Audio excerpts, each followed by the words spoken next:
वक्फ संशोधन अधिनियम के खिलाफ दायर 70 से अधिक याचिकाओं पर सुप्रीम कोर्ट में सुनवाई चल रही है। मुस्लिम पक्ष की ओर से दलीलें देते हुए कपिल सिब्बल ने एक्ट पर सवाल उठाए हैं और कहा कि वक्फ बोर्ड में हिंदुओं की एंट्री कर दी गई है, ये संविधान के आर्टिकल 26 का उल्लंघन है।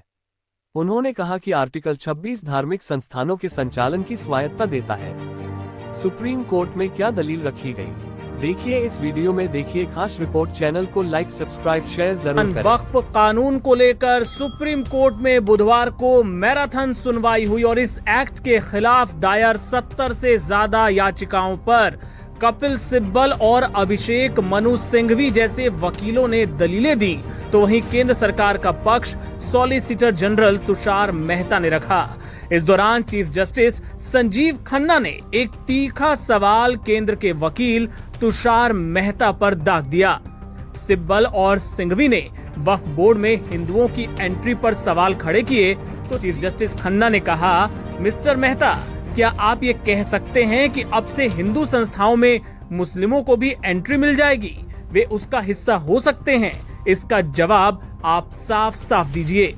चीफ जस्टिस ने वक्फ की संपत्तियों पर विवादों में कलेक्टर को निर्णय लेने की पावर दिए जाने पर भी सवाल खड़े कर दिए।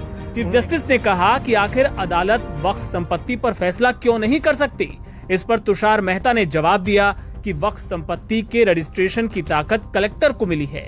वक्फ का रजिस्ट्रेशन तो हमेशा से अनिवार्य था। उन्होंने कहा कि वक्फ बाय यूजर भी रजिस्ट्रेशन के जरिए ही होता है।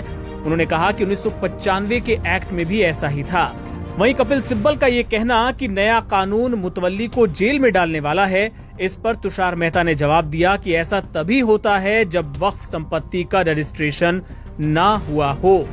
इसके पहले कपिल सिब्बल ने अपनी दलील में ये भी कहा कि इस कानून में कलेक्टर को ये ताकत दी गई है कि वो ये तय करे कि कोई संपत्ति वक्फ की है या नहीं। यदि कोई विवाद हुआ तो ये शख्स सरकार का प्रतिनिधि होगा। इसके अलावा मामले में यही व्यक्ति जज की भूमिका भी अदा करेगा। ये तो असंवैधानिक हुआ। कानून ये भी कहता है कि जब तक कलेक्टर की ओर से तय नहीं किया जाता, तब तक किसी भी संपत्ति को वक्फ की प्रॉपर्टी नहीं माना जाएगा। इसके अलावा सीनियर वकील ने और क्या कहा, उन्होंने कहा कि नया कानून कहता है कि किसी भी संपत्ति को वक्फ तभी माना जाएगा जब उस वक्फ की डीड हो। इस पर चीफ जस्टिस ने कहा कि इससे क्या परेशानी हो सकती है। सिब्बल ने कहा कि वक्फ बाय यूजर की अवधारणा है। मान लीजिए मेरे पास कोई संपत्ति है और मेरी कोई संतान नहीं है, फिर मुझे रजिस्ट्रेशन कराने की क्या जरूरत है। इस पर चीफ जस्टिस ने कहा कि रजिस्ट्रेशन से तो हेल्प ही मिलेगी। इस पर सिब्बल ने जवाब दिया कि वक्फ बाय यूजर तो अब खत्म कर दिया गया है, अयोध्या के फैसले से ये पता चलता है।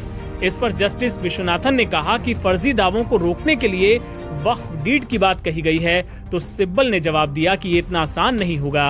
वक्फ की संपत्तियां सैकड़ों साल पुरानी हैं, वो तो 300 साल पुरानी संपत्ति की भी वक्फ डीड मांग लेंगे और असल में समस्या तो यही है। बहरहाल आपको बता दें कि इस मामले को लेकर आगे भी सुनवाई जारी रहेगी। फिलहाल इस मामले पर कोई फौरी आदेश नहीं दिया गया है कोर्ट की तरफ से। आगे की सुनवाई का फिलहाल इंतजार करना होगा। अपडेट देखिए, बिल्कुल कोर्ट कन्विंस हुआ और कोर्ट पहले से भी जानता था। ये बेंच पूरा समझती थी कि ये मामला क्या है। बेंच ने 4 पॉइंट को है रेज किया उसमें। बेंच ने पहले कहा कि नोटिस तो हम इस पे इशू करेंगे। जो सॉलिसिटर जनरल है उसको कहा कि हम आपको नोटिस इशू करते हैं, ठीक है, नोटिस इशू करेंगे हम, लेकिन हम इसके ऊपर ये कोई पार्लियामेंट एक्ट बनाती है तो उसके ऊपर स्टे नहीं लगाते हैं। लेकिन ये एक्सेप्शनल केस है, ये केस एक एक्सेप्शनल केस है जिसके लिए हम इस पे इंटरिम स्टे देंगे, हम इस पे इंटरिम रिलीफ देंगे। इंटरिम रिलीफ जो है कोर्ट ने ये कहा कि हम अभी डिक्टेट करा रहे हैं इंटरिम ऑर्डर। उसमें उन्होंने हमें क्या क्या रिलीफ दिया। पहला रिलीफ दिया कि एक्स ऑफिशियो को छोड़ करके बाकी जो भी मेंबर होंगे वो सब मुस्लिम होंगे, ये हम लगाते हैं। दूसरी चीज, जो कलेक्टर अगर जाकर के सर्वे करता है तो वो कलेक्टर जाके सर्वे करने से पहले कोई उसका नेचर नहीं चेंज कर सकता और करने से पहले हमारे यहाँ एप्लीकेशन लगाएगा इस कोर्ट में आके। तीसरा, ये उस कोर्ट ने कहा कि जो भी प्रॉपर्टी है, चाहे वो वक्फ बाय यूजर है या चाहे वो रजिस्टर्ड है, उसका डी नोटिफाई नहीं करेगी सरकार जब तक हम ये मामला नहीं सुन रहे हैं। तो ये चारों ही चीजें हमें चाहिए थी और यही चीजें कोर्ट समझ चुका और इसी चीज के ऊपर कोर्ट हमें जो है वो इंटरिम ऑर्डर दे रहा है। तो तुषार मेहता लिटरली गिड़गिड़ाने लगे कोर्ट के सामने कि हमें और सुन लिया जाए, हमें और टाइम दे दिया जाए, हमें कल के लिए रख दिया जाए। तो जज ने काफी रजिस्ट होकर के फिर हमने भी कहा कि ठीक है, आप इनको अपॉर्चुनिटी दीजिए, मिस्टर मेहता को आप सुनिए और फिर हम भी कल और कुछ सुनाएंगे कोर्ट को। और कल 2 बजे के लिए ये रखा गया है। पास नहीं हुआ है ऑर्डर पास नहीं हुआ, लेकिन जजेस क्या चाहते हैं, कोर्ट कैसा सोच रहा है वो हमें पता चल गया और कोर्ट किस तरीके से फैसला, कोर्ट पूरा मैटर समझ चुका है, सेंसिटिविटी समझ चुका है और कॉन्स्टिट्यूशन कैसे जो है वो वायलेट हो रहा है वो कोर्ट समझ चुका है। अच्छा, नोटिस इशू किया गया है, कुछ इस तरीके की बात सामने आई है या कुछ एफिडेविट वगैरह फाइल करके पढ़ा गया है? नहीं, अभी क्या है, कल डिसाइड को कोर्ट ने कहा कि मिस्टर मेहता हम आप नोटिस इशू करेंगे और आप जो है जवाब दे दीजिएगा। तो मेहता ने खुद कहा कि सर आप मुझे इशू कर दीजिए, हम 15 दिन में इसको सुन के 15 दिन के अंदर हम एफिडेविट ले आएंगे और डे टू डे आप इसको सुन लीजिए, आप स्टे मत लगाइए। जज ने कहा कि नहीं, स्टे लगाना जरूरी है, इंटरिम रिलीफ देना जरूरी है because it's an exceptional case. तो कल हो जाएगा इंशाल्लाह।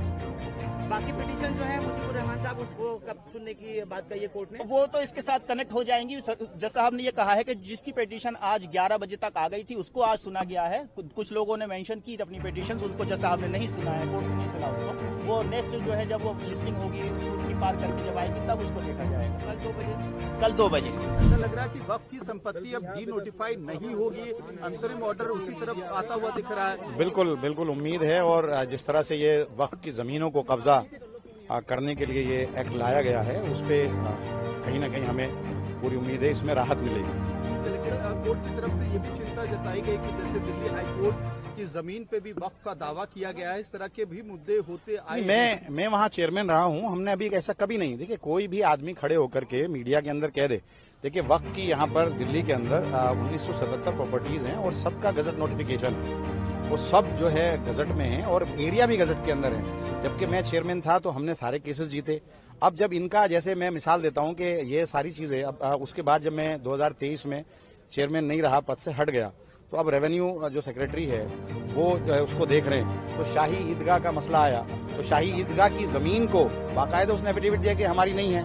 एक नखुंजी मस्जिद है वहां, उसके अंदर मेहरौली के अंदर कई सारी दरगाहें हैं, उस पर उन्होंने जो है क्लेम किया। मैं कह रहा हूँ कि केंद्र सरकार या स्टेट अगर किसी जमीन को लेना चाहती है तो सीओ या जो डीएम को ये पावर दे रहे हैं तो वो उसको कैसे चैलेंज कर सकता है, उनके खिलाफ कैसे जा सकता है? सरकार के खिलाफ नहीं जा सकता। तो केंद्र सरकार ने एक नोटिफिकेशन जारी किया था 123 प्रॉपर्टीज का, और सारी जमीनें उन्होंने अपने अंडर ले ली थी। तो मैं क्योंकि इनके अधीन नहीं आता, क्योंकि हमारी अलग सरकार है और ऑटोनोमस बॉडी थी, तो मैंने चैलेंज किया हाई कोर्ट के अंदर और सारी जमीनें वापस लेकर आए। एडमिनिस्ट्रेशन कंट्रोल जो है आज भी दिल्ली वक्फ बोर्ड का है और वो केस चल रहा है। अगर इन्हीं का होता, ये डिविजनल कमिश्नर जो आज है या जो सीओ है अगर आज है, तो आप उम्मीद कर सकते हैं कि रेवेन्यू सेक्रेटरी का या रेवेन्यू जो केंद्र सरकार यूनियन ऑफ इंडिया के खिलाफ वो चला जाता, कभी नहीं जाता। तो यही एक साजिश है इनकी कि स्टेट का ही आदमी इनका जो है सीओ, वो सीओ रहे, स्टेट का ही चेयरमैन रहे और डीएम को सबसे ऊपर जबकि रखा गया है। जबकि मैं यहाँ चेयरमैन था, हमारे जो ऑर्डर होते थे, बोर्ड के जो ऑर्डर होते थे, उसको जो है कोई सुपरसीड नहीं कर सकता, सिर्फ एलजी सुपरसीड कर सकता था। अब डीएम को चेयरमैन से और बोर्ड से ऊपर अगर आप बना रहे हो तो इसका क्या मतलब है, हमारी समझ में नहीं आता। अच्छा, सरकार के खिलाफ कभी प्रॉपर्टीज में आपको लगता है कि आप चली भी जाएंगी जिस तरह मामला है, क्योंकि अभी तक जो है वो 64-65 प्रॉपर्टीज जाती हुई नजर आ रही है हाथ से? देखिए इन्होंने तो ले लिया था ना, 123 प्रॉपर्टी तो इन्होंने ले ली थी। एक नोटिफिकेशन जारी करके यूनियन ऑफ इंडिया ने कहा था कि वक्फ जो है इस पे कब्जा किए हुए ये हमारी जमीन है। अगर मैं हाईकोर्ट नहीं जाता तो ये तो सारी जमीन चली जाती।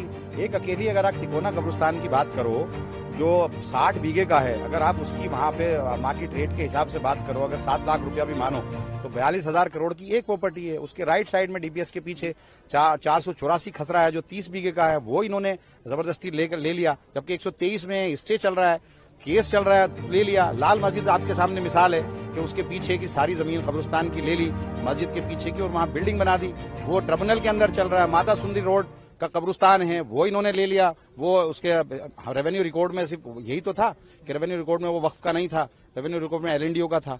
तो आप ट्रिब्यूनल में हैं और हम